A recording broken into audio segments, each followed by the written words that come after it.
Pues puede tener implicaciones porque normalmente lo que se conoce pues en cuanto al crecimiento y desarrollo de los maxilares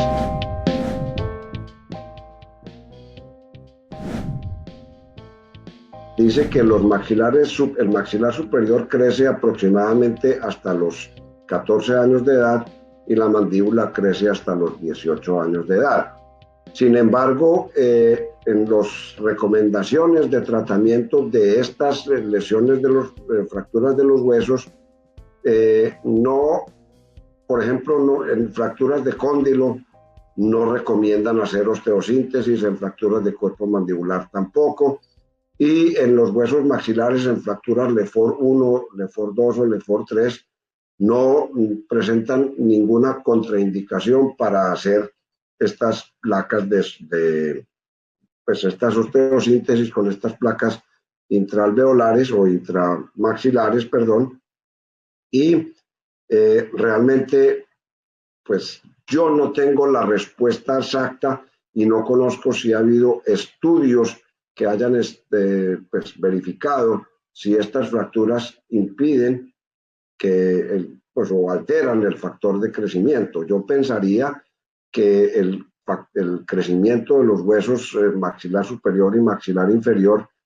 a menos que los centros de crecimiento, por ejemplo en el cóndilo, se hayan dañado completamente, no deben tener ninguna alteración.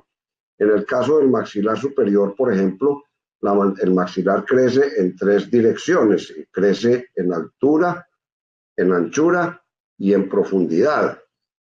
En altura crece porque en la parte nasal del paladar hay una reabsorción y en la parte oral de ese paladar hay una aposición, entonces el maxilar va creciendo en altura. En anchura crece porque en la sutura media palatina se presenta una aposición y él crece en anchura. Y en profundidad, o sea, en sentido antero-posterior, se presenta una aposición de hueso en la tuberosidad del maxilar para darle, digamos, espacio a los segundos y a los terceros molares. De manera que esas son áreas que rara vez tienen afectación en una lesión de trauma de fractura de los maxilares.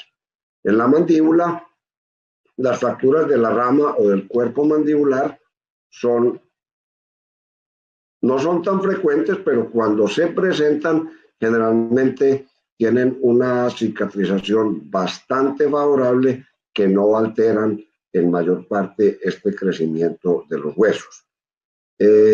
Lo que sí es muy importante es lo que decía de la verificación en el diagnóstico. Recuerdo también en este momento el caso de una paciente que alguna vez me llamaron del servicio de urgencias de una de las clínicas para que verificara a una niña que se quejaba de un dolor en las muelas después de un accidente. Cuando yo fui a examinar a la niña me encontré que tenía una sutura en la barbilla, en el mentón, y había sido pues muy bien atendida por un cirujano plástico. Al abrir la boca me di cuenta que tenía los molares fracturados con exposición pulpar, porque obviamente hubo un golpe directo al mentón y ese golpe hace un cierre forzoso de la mandíbula, hizo que los molares se estallaran y inmediatamente pues ordené lo mínimo, que es una radiografía panorámica, y me encontré que no solo los dientes estaban fracturados, los molares, que había que extraerlos, sino que había una fractura mandibular que afortunadamente no era completa en el cuerpo de la mandíbula. Entonces se procedió a hacer las extracciones y a